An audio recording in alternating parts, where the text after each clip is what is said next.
안경환 법무장관 후보자에 대해서 가장 지금 말들이 많죠. 네, 난리입니다, 난리. 네. 안경환 후보자에 대한 논란이 뭐예요? 남자란 무엇인가라고 그러니까 안경환 후보자가 쓴 책이 있는데 거기 내용을 일부만 발췌해서 조선일보식으로 조선일보가 그런 거 잘하지 않습니까? 그 전체 맥락에서 이렇게 몇 개 그 한 줄만 딱 끄집어내 가지고 그 사람 원래 뜻이 이런 거다라고 이제 확대 해석하는 그런 방향으로 해서 성매매를 뭐 긍정적으로 평가한다 뭐 이런 또 악의적인 보도도 있고요. 그러니까 남자를 너무 뭐 심하게 뭐 비하한다, 뭐 남성 역차별 뭐 이렇게 가고 있는 사람이다, 뭐 이런 비난들도 있고. 근데 이 책을 천천히 보면 굉장히 이 좀 비유적인 표현들이 많아서 뭐든지 어떤 한 글자만 가지고 와도 오해할 만한 게 너무 많더라고요. 그러니까 예를 들면 남자란 무엇인가에 나오는 276쪽에 이런 표현이 나옵니다. 문제된 법관의 연령이라면 대개 결혼한 지 15년 내지 20년이다. 아내는 한국의 어머니가 대부분 그러하듯이 자녀 교육에 몰입한 나머지 남편의 잠자리에 보살핌에는 관심이 없다. 이런 답답한 사정이 위법과 탈선의 변명이 될 리는 없다. 다만 남자의 성욕이란 때로는 어이없이 악마의 유혹에 굴복한다. 이는 사내의 치명적 약점이다. 이게 이런 식으로 남성들의 그 성매매가 어느 정도 합리적인 선택일 수도 있다라는 식으로 해석을 하는 거예요. 그러니까 안경환 후보자의 의도는 그게 아니라 남성이 가지고 있는 취약점, 남성의 그 태생적인 약함이 있는데 그런 것들이 이제 이 생활 속에서 이런 식으로 드러난다고 이야기를 하려고 했던 거지. 그게 뭐 성매매 자체를 합법화시킨다거나 뭐 그게 그럴 수도 있다. 그래서 그 사람들을 뭐 용서해줘야 된다. 이런 이야기는 절대 아니거든요. 근데 이게 너무 악의적으로 지금 왜곡 보도가 많이 일어나는 것 같아요. 거기에 뽑아낸 타이틀 중에 하나가 이렇게도 뽑아냈더라고요. 술엔 여자 필수, 판사 성매매, 아내 탓도. 그러니까 그 자체가 그러니까 술자리에 여성이 필수라고 하는 게 안경환 후보자가 그렇게 생각한다는 뜻이 아니고 맞습니다. 예. 그러니까 보통 남자들 머릿속에 그런 그 환상이 있다는 거예요. 젊은 여자에 대한 그 환상이라든지 어떤 성에 대한 환상이 이렇게 잘못 각인돼 있어 가지고 남자를 굉장히 좀 약하게 만드는데 그런 불완전한 존재를 중심으로 남성 중심적인 사회 문화가 굉장히 만들어져 가고 있다. 그래서 우리가 그걸 인식하고 바꿔내야 된다. 이런 내용인데 이분이 법조인이시지만 문학 소녀잖아요. 소년. 죄송합니다. 문학 어머 여성이셨어? 어머. 그러면은 이것을 쓸 때 내가 이렇게 생각한다가 아니고 무조건 그 보면은 이게 큰 틀을 봐야 되잖아요. 이렇게 그림을 이쁘게 그려주면서 거기에 내가 몰입된 거는 맞아 이 사람들이. 그런데 이 사람들이 그 기사를 쓸 때 저 사람이 이렇게 생각을 하는구나를 1대1로 매치한 것 자체가 너무나도 이상한 거죠. 그래서 지금 그 한인섭 서울대 법대 교수님이 쓰신 글이 하나 있어요. 그것을 잘 정리를 하셨으니까 한번 읽어보는데요. 마차님. 한인섭님의 페이스북 내용입니다. 악마의 짜집기 작동 중. 안경환 교수님이 법무부 장관 후보자가 되어 인사청문회를 준비하고 있습니다. 물론 다양한 공격거리가 던져질 터인데 첫 공격이 뜻밖에도 안 교수의 왜곡된 여성관이라는 게 놀랍네요. 선생의 책 중에서 일부를 악의적으로 발췌해서 책 내용이 문제가 될 소지가 있다라고 교묘히 흠집을 내놓았는데 한번 봅시다. 1. TV조선 왈 지난해 중년의 부장판사가 성매매하다 적발된 사건을 놓고는 위법의 변명이 될 수 없다라고 전제하면서도 문제된 법관 연령이라면 아내는 자녀 교육에 몰입해 남편 잠자리에 보살핌엔 관심이 없었다며 배우자의 책임을 거론했습니다. 이게 TV조선의 말이고. 네. 그래서 1-2를 쓰셨는데요. 실제 내용은 안경환에 져서 남자란 무엇인가에 나오네요. 다음과 같이요. 276쪽에 방금 야수님께서 말씀하셨던 그 부분이에요. 문제된 법관의 연령이라면 대개 결혼한 지 15년 내지 20년이다. 아내는 한국의 어머니가 대부분 그러하듯이 자녀 교육에 몰입한 나머지 남편의 잠자리 보살핌에는 관심이 없다. 이런 답답한 사정이 위법과 탈선의 변명이 될 리는 없다. 다만 남자의 성욕이란 때로는 어이없이 악마의 유혹에 굴복한다. 이는 사내의 치명적 약점이다. 이 부분에 대해서 한인섭 님이 문제 현상을 탈선한 남자 입장에서, 사회적 입장에서, 평가적 입장에서 여러 각도로 묘사하고 있습니다. 한마디로 남자라는 인간의 치명적 약점을 꼬집고 있습니다. 그런데 이를 배우자에게 책임을 거론한 것으로 왜곡 평가하여 마치 안 교수가 탈선은 아내 책임으로 몰아간 듯이 왜곡하고 있네요. 그렇게 해석하는 거야 기자의 자유지만 정치적 공격을 위해 그렇게 왜곡하는 건 비난받아 마땅하지요. 비난받아야죠. 네. 두 번째, 성매매에 대해 논란되는 부분도 있다고 합니다. TV조선에서 이렇게 말합니다. 젊은 여성의 몸에는 생명의 셈이 솟는다 라면서 여성을 원하는 게 사내의 염원이어서 성매매는 근절하기 어렵다고도 썼습니다. 라고 브리핑을 했어요. 이에 대해서 한임섭 교수는 실제 내용은 역시 남자란 무엇인가의 한 부분입니다. 인간의 몸이 재화로 거래된 역사는 길다. 노예제도가 대표적 사례다. 젊은 여성의 몸에는 생명의 샘이 솟는다. 그 샘물에 몸을 담아 거듭 탄생하고자 하는 것이 사내의 염원이다. 이 부분이 120쪽에 나옵니다. 어떤가요? 인간 몸을 재화로 삼는 노예제도의 맥락에서 이해해야 한다고 쓴 앞문장은 기자의 눈에 보이지도 않는 모양이지요. 성매매를 예찬했다는 다른 언론 기사도 있네요. 그 책의 다음 부분을 읽어보시죠. 자본주의 체제 아래서는 성도 상품이다. 성노동이 상품으로 시장에 투입되면 언제나 사는 쪽이 주도하게 되고 착취가 일어난다. 사회적 관점에서 볼 때 성매매는 노동자의 절대 다수인 여성을 차별하고 착취하는 악의 제도로 머무를 수밖에 없다. 그런 의미에서 성매매는 마지막까지 살아남을 남성 지배 체제라고나 할까? 이 부분이 113쪽에 나옵니다. 분명히 성매매는 차별, 착취의 악의 제도라 쓰고 남성 지배 체제의 폐단으로 쓰고 있습니다. 그런데 기자는 안경환 교수가 성매매를 정당화하는 것처럼 은근슬쩍 쓰고 있습니다. 세 번째, 가히 악마적 발췌 편집입니다. 다른 언론에서 유사 기사가 막 퍼지고 있더군요. 이 남자란 무엇인가 책은 아주 복합적입니다. 남녀 관계만큼 온갖 편견, 지식, 고정관념이 판치는 곳이 달리 없고 온갖 학문과 예술이 거기 달려듭니다. 사회제도, 문화도 그를 둘러싸고 있고요. 그런 다양한 측면에 대해 그야말로 풍부하게 지식을 모아 펼치기에 한마디로 요약할 수도 없습니다. 하지만 그같이 악마적 발췌 편집을 하여 본 뜻을 왜곡하고 인사청문회의 먹잇감으로 삼는 짓거리에 대해서는 단호히 질타를 먹여야 할 것입니다. 현명한 시민은 언론의 현혹과 주술에 더 이상 속지 말아야지요. 라고 올려주셨네요. 그게 그거예요. 저도 뭐 팟캐스트 하면서 굉장히 많이 느끼는 건데 대부분의 사람들을 공격하기 위해서 전체 방송의 내용보다는 한 줄의 문장 갖고 트집을 잡으시잖아요. 전체 맥락을 읽어보는 게 중요한 건데 그 안경환 후보자가 왜 이렇게 공격을 받을까? 여기 이제 우리가 해석하기 나름이라고 생각이 드는데 그만큼 기득권들한테는 불편한 존재인 거라고 봐요. 굉장히 불편한 사람이죠. 무섭죠. 네. 지금 개혁을 하셔야 되는데 다 제자잖아. 서울대 제자들이잖아요. 그러네. 그럼 뭐 할 거야? 자네라고 안 하실 테이지만은 자기들이 알아서 머리 숙이는 문화인데 얼마나 불편하겠어요 지금. 그렇다고 해가지고 너무나도 치명적인 잘못을 했다고 지금 내세워야 되는데 내세울 게 없잖아. 근데 조선일보가 작년에 이 책이 나왔을 때는 엄청 또 칭찬을 했어요. 완전 흑풍을 썼어요. 눈물도 흘려서는 안 돼. 비장한 말에 짓눌린 남자들이라고 헤드라인을 뽑으면서 이 책이 남자를 굉장히 대변을 잘했다. 이 칭찬을 한 페이지 가득 쓴 또 이런 기록이 나왔어요. 방송은 오늘은 뭐 도정환, 김영춘, 김부겸, 김현미 이런 분들의 슈퍼 수요일이라고 부르죠. 막 수요일 날 청문회하고요. 그 얘기는 따로 다루도록 하겠습니다만 앞으로 이제 계속 장관 후보자들이 올라오고 이제 청문회를 하게 되는데 지금 딱 특히 자유한국당은 그 중에 한 명은 꼭 떨어뜨릴 거야 하는 그 결의에 불타 있는 상태라서 계속 지금 타겟팅을 하고 있는데요. 지금 안경환 후보자 같은 경우는 우리나라에서 현재 개혁 대상이라고 볼 수 있는 여러 가지 것들 중에 가장 탑에 서 있는 검찰 개혁의 당사자이기 때문에 기득권들이 쉽게 놔줄 리는 없는 것이고요. 책을 썼는데 책의 내용을 가지고 이렇게 공격하는 건 난 이렇게 보거든요. 솔직히.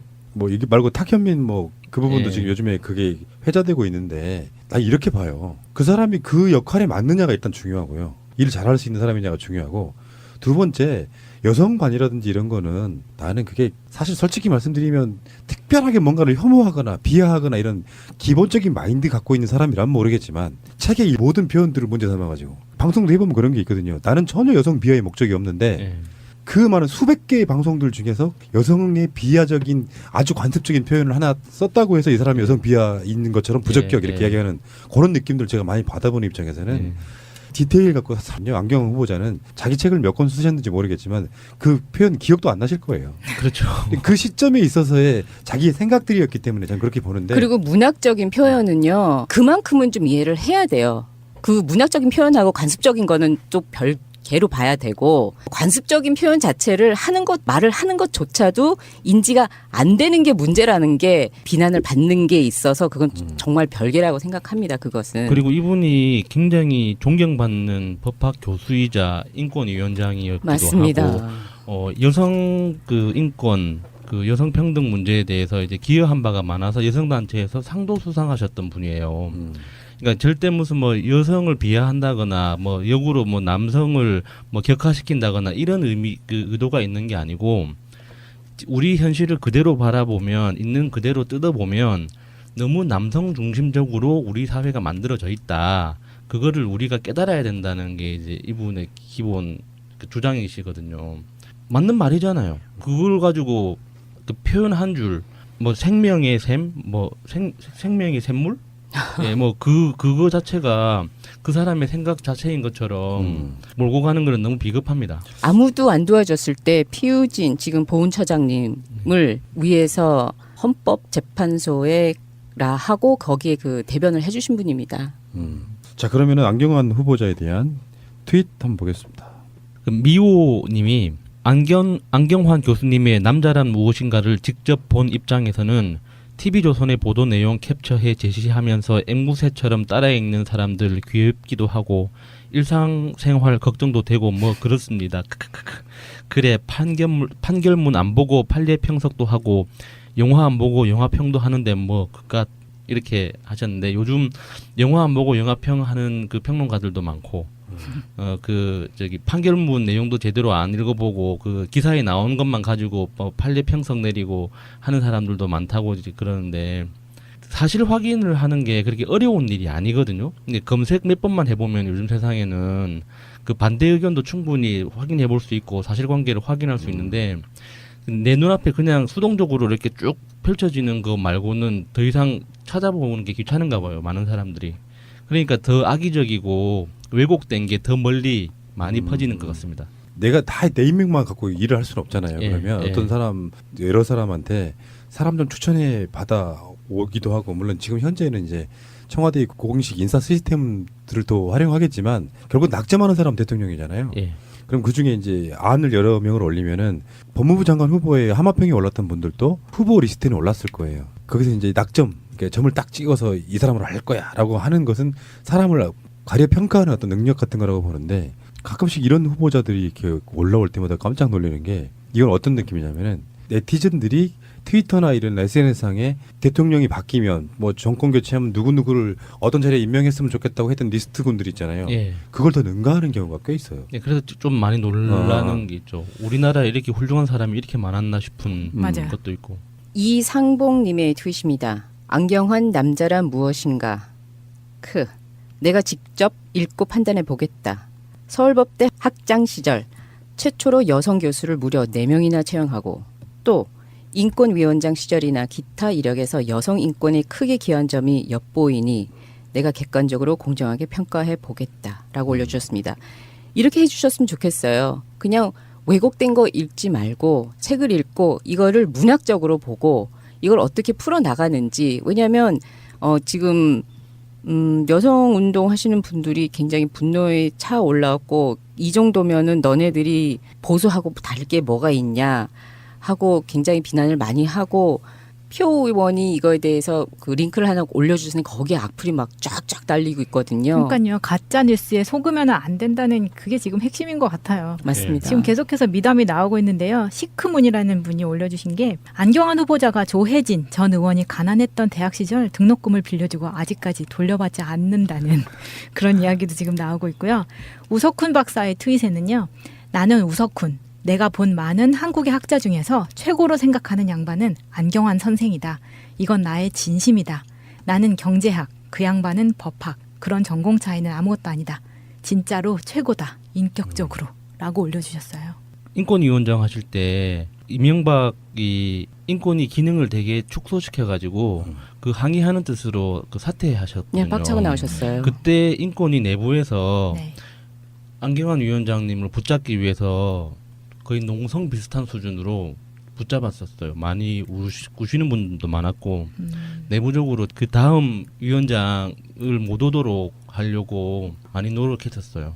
행복을 찾아서님의 트윗입니다. 안경환 교수에 대한 여성 시각에 대한 비난에 대해 내가 제시하고 싶은 물음이 있다. 이분 자기보다 8살 적고 당군 이래 최초 여성 법무장관이었던 강금실 전 장관이 법무장관 시절 사법개혁을 위해 기꺼이 도왔던 분이거든? 이라고 올려주셨습니다. 대단하신 분이네요. 네. 그런 분이니까 낙점 받았겠죠. 지금 문재인 정부의 첫 번째 사업 중에 하나가 검찰개혁이잖아요. 예. 그거를 이제 하실 분, 검찰 개혁을 하기 위해서는 검찰이 법무장관을 하면 안 된다. 검찰 출신이 그런 어떤 확실한 원칙하에 심지어 뭐 판사나 변호사 이런 것도 안 하신 분. 예. 그런 분이 하시는 거예요. 학자시잖아요. 예. 그 조국 민정수석이 그 자리에 올라갈 때부터 좀 어떤 면 예견됐을 수도 있는 안경환 후보자에 대해서 댓글이 들어오는데 오늘 제가 재밌는 게 정말 웃겼던 게 새누리당 이은재 의원 있잖아요. 그 정말 그 국회의원이라고 보기 어려운 천박함의 어떤 결정체에 그분 계시죠. 사퇴하세요. 그러니까 그분이 오늘 문재인 정권이 내놓는 인물들 하나하나마다 다 불량품이라고. 연병 진짜 싸대기를 때리고 싶다. 자기 수준에서 봤을 땐 그게 그렇게 느껴질지 모르겠지만 이건 그들과는 비교 없었을 만큼 고품격인 거고요. 예. 법무부 장관 정도 되면은 그들은 어떻게 해야 하냐면은 우리나라에 사실 대통령급의 거들먹거림과 품위와 권위를 유지하면서 다닐 만한 사람들이에요. 법무부 장관 후보자이신 분이 연세도 지긋해 백팩 메고 걸어다니시는 걸 보면서 야 진짜 권위주의였구나. 백팩과 양복을 이렇게 연결시키냐면요. 실제로 사회생활에 보면은 양복 입고 백팩 메는 사람들 한국적 문화는 그렇다고요. 예. 양복은 예. 구김이 가면 안 돼요. 그러니까 백팩을 멜 수가 없어. 그래서 남자들이 불편해도 한쪽에 매는 가방을 주로 드는 이유가 그런 문화 때문인데 그 나이 드신 분이 백팩을 메고 관련한 사무실로 들어서는 모습 보니까 이분은 정말 일을 열심히 할 것 같다. 일단은 권위주의 없다는 게 백팩 하나가 권위주의 아무것도 아닌 것 같죠. 굉장히 중요한 역할을 하고 있는 거예요. 구김살 하나 없는 그 양복 입고 충분히 나올 수 있는 법 하잖아요. 맞습니다. 그것에 대해서 노란 바람개미님의 트윗입니다. 사퇴하세요 남편 공장 특혜 법인 카드로 방울토마토 고구마 장보기한 무능하고 부패한 이은재가 도종환 문체부 후보를 두고 울 대통령이 불량품 인사를 했다고 지저대고 있다. 아줌마 당신은 1급 발암물질 폐기인 줄 모르냐라고 올려주셨습니다. 패널. 아 노란 바람개미니 보고 싶다. 박근혜가 말해왔던 4대 약 중에 하나입니다. 이런 분들 말이에요. 그렇죠. 아니 이 기사에 댓글이 더 웃겼어. 제 1위가 뭔지 아세요? 너는 정품? 거기에 대해서 이거. MS. 응. 이은재 참 단어 저렴하다. 닭근의 마이 닮았네요. 라고 올려주시는 분들도 계십니다. 댓글에. 그 구리 거울님이 안경환 교수 연세도 있는데 꼴랑 장관 자리 맡은 거 보면 사법부 개혁하고 말겠다는 의지가 불타오르는 듯. 찾아보니까 안경환 교수가 48년생이시더라고요. 고령화 사회에서도 이르는 작은 나이가 아니죠. 그런데 대단하신 것 같아요. 그 댓글 다신 분이요. 우리 방송을 들을 수도 있다는 생각을 해봤습니다. 들으신 분이 댓글 다셨네. 부차가 나오면 왜 가출했냐며 안 된다고 할 것이고 맹자가 나오면 유장전입이라 안 된다고 할 것이며 예수가 나오면 총각이라 안 된다고 하겠지. 근데요 이런 건 있어. 우리 너무 그 비분 관계하실 필요는 없는데 제 생각은 그래요. 논란도 없이 막 무사통과 패스 이건 아니라고 봐. 근데 이제 트집 잡는 게 너무 어처구니가 없어서 화가 날 때가 있는 것이고 이 정도 됐을 때는 이제 우리가 할 수 있는 일이 딱 하나 있습니다. 계속 지지를 보내는. 촛불 집회 크게 한번 해야죠. 지금은 이제 문재인 대통령이 김상조 후보자를 임명 강행함으로써 그들이 기다렸다는 듯이 마치 임명 강행하기를 바랬다는 듯이 이제 노골적으로 딴지를 넣고 있잖아요. 다 싫어. 니들 하는 것 무조건 안 해줄 거야. 추경 이런 거 필요 없어. 이렇게 되고 있단 말이에요. 이쯤에 국민들이 주말에 한번 한 150만 정도 모아 드려야 됩니다. 촛불 집회 말고 촛불 대잔치 이런 거 한번 하면 좋겠어요. 이런 답답한 사정이 위법과 탈선의 변명이 될 리는 없다. 다만 남자의 성욕이란 때로는 어이없이 악마의 유혹에 굴복한다. 이는 사내의 치명적 약점이다. 이게 이런 식으로 남성들의 그 성매매가 어느 정도 합리적인 선택일 수도 있다라는 식으로 해석을 하는 거예요. 그러니까 안경환 후보자의 의도는 그게 아니라 남성이 가지고 있는 취약점, 남성의 그 태생적인 약함이 있는데 그런 것들이 이제 이 생활 속에서 이런 식으로 드러난다고 이야기를 하려고 했던 거지. 그게 뭐 성매매 자체를 합법화시킨다거나 뭐 그게 그럴 수도 있다. 그래서 그 사람들을 뭐 용서해줘야 된다. 이런 이야기는 절대 아니거든요. 근데 이게 너무 악의적으로 지금 왜곡 보도가 많이 일어나는 것 같아요. 거기에 뽑아낸 타이틀 중에 하나가 이렇게도 뽑아냈더라고요. 술엔 여자 필수, 판사 성매매, 아내 탓도. 그러니까 그 자체가 그러니까 술자리에 여성이 필수라고 하는 게 안경환 후보자가 그렇게 생각한다는 뜻이 아니고 맞습니다. 예. 그러니까 그, 보통 예. 남자들 머릿속에 그런 그 환상이 있다는 거예요. 젊은 여자에 대한 그 환상이라든지 어떤 성에 대한 환상이 배우자에게 책임을 거론한 것으로 왜곡 평가하여 마치 안 교수가 탈선은 아내 책임으로 몰아간 듯이 왜곡하고 있네요. 그렇게 해석하는 거야 기자의 자유지만 정치적 공격을 위해 그렇게 왜곡하는 건 비난받아 마땅하지요. 비난받아야죠. 네. 두 번째, 성매매에 대해 논란되는 부분도 있다고 합니다. TV조선에서 이렇게 말합니다. 젊은 여성의 몸에는 생명의 샘이 솟는다 라면서 여성을 원하는 게 사내의 염원이어서 성매매는 근절하기 어렵다고도 썼습니다. 라고 브리핑을 했어요. 이에 대해서 한임섭 교수는 실제 내용은 역시 남자란 무엇인가의 한 부분입니다. 인간의 몸이 재화로 거래된 역사는 길다. 노예제도가 대표적 사례다. 젊은 여성의 몸에는 생명의 샘이 솟는다. 그 샘물에 몸을 담아 거듭 탄생하고자 하는 것이 사내의 염원이다. 이 부분이 120쪽에 나옵니다. 어떤가요? 인간 몸을 재화로 삼는 노예제도의 맥락에서 이해해야 한다고 쓴 앞문장은 기자의 눈에 보이지도 않는 모양이지요. 성매매를 예찬했다는 다른 언론 기사도 있네요. 그 책의 다음 부분을 읽어보시죠. 자본주의 체제 아래서는 성도 상품이다. 성노동이 상품으로 시장에 투입되면 이렇게 잘못 각인돼 있어가지고 남자를 굉장히 좀 약하게 만드는데 그런 불완전한 존재를 중심으로 남성 중심적인 사회 문화가 굉장히 만들어져 가고 있다. 그래서 우리가 그걸 인식하고 바꿔내야 된다. 이런 내용인데 이분이 법조인이시지만 문학 소녀잖아요. 소년. 죄송합니다. 문학 어머 여성이셨어? 어머.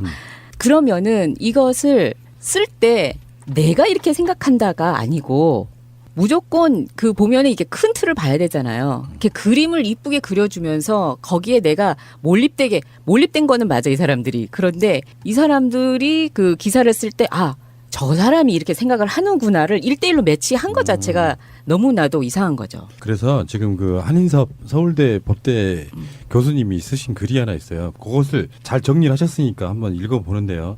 마차님. 한인섭님의 페이스북 내용입니다. 악마의 짜집기 작동 중. 안경환 교수님이 법무부 장관 후보자가 되어 인사청문회를 준비하고 있습니다. 물론 다양한 공격거리가 던져질 터인데 첫 공격이 뜻밖에도 안 교수의 왜곡된 여성관이라는 게 놀랍네요. 안경환 법무장관 후보자에 대해서 가장 지금 말들이 많죠. 네, 난리입니다. 난리. 네. 안경환 후보자에 대한 논란이 뭐예요? 남자란 무엇인가라고 그러니까 안경환 후보자가 쓴 책이 있는데 거기 내용을 일부만 발췌해서 조선일보식으로 조선일보가 그런 거 잘하지 않습니까? 그 전체 맥락에서 이렇게 몇 개 그 한 줄만 딱 끄집어내 가지고 그 사람 원래 뜻이 이런 거다라고 이제 확대 해석하는 그런 방향으로 해서 성매매를 뭐 긍정적으로 평가한다 뭐 이런 또 악의적인 보도도 있고요. 그러니까 남자를 너무 뭐 심하게 뭐 비하한다, 뭐 남성 늑차별 뭐 이렇게 가고 있는 사람이다, 뭐 이런 비난들도 있고. 근데 이 책을 천천히 보면 굉장히 이 좀 비유적인 표현들이 많아서 뭐든지 어떤 한 글자만 가지고 와도 오해할 만한 게 너무 많더라고요. 그러니까 예를 들면 남자란 무엇인가에 나오는 276쪽에 이런 표현이 나옵니다. 문제된 법관의 연령이라면 대개 결혼한 지 15년 내지 20년이다. 아내는 한국의 어머니가 대부분 그러하듯이 자녀 교육에 몰입한 나머지 남편의 잠자리의 보살핌에는 관심이 없다. 책 중에서 일부를 악의적으로 발췌해서 책 내용이 문제가 될 소지가 있다라고 교묘히 흠집을 내놓았는데 한번 봅시다. 1. TV조선 왈 지난해 중년의 부장판사가 성매매하다 적발된 사건을 놓고는 위법의 변명이 될 수 없다라고 전제하면서도 문제된 법관 연령이라면 아내는 자녀 교육에 몰입해 남편 잠자리 보살핌엔 관심이 없었다며 배우자의 책임을 거론했습니다. 이게 TV조선의 말이고. 네. 그래서 1-2를 쓰셨는데요. 실제 내용은 안경환에 져서 남자란 무엇인가에 나오네요. 다음과 같이요. 276쪽에 방금 야수님께서 말씀하셨던 그 부분이에요. 문제된 법관의 연령이라면 대개 결혼한 지 15년 내지 20년이다. 아내는 한국의 어머니가 대부분 그러하듯이 자녀 교육에 몰입한 나머지 남편의 잠자리 보살핌에는 관심이 없다. 이런 답답한 사정이 위법과 탈선의 변명이 될 리는 없다. 다만 남자의 성욕이란 때로는 어이없이 악마의 유혹에 굴복한다. 이는 사내의 치명적 약점이다. 이 부분에 대해서 한인섭 님이 문제 현상을 탈선한 남자의 입장에서, 사회적 입장에서, 평가적 입장에서 여러 각도로 묘사하고 있습니다. 한마디로 남자라는 인간의 치명적 약점을 꼬집고 있습니다. 그런데 이를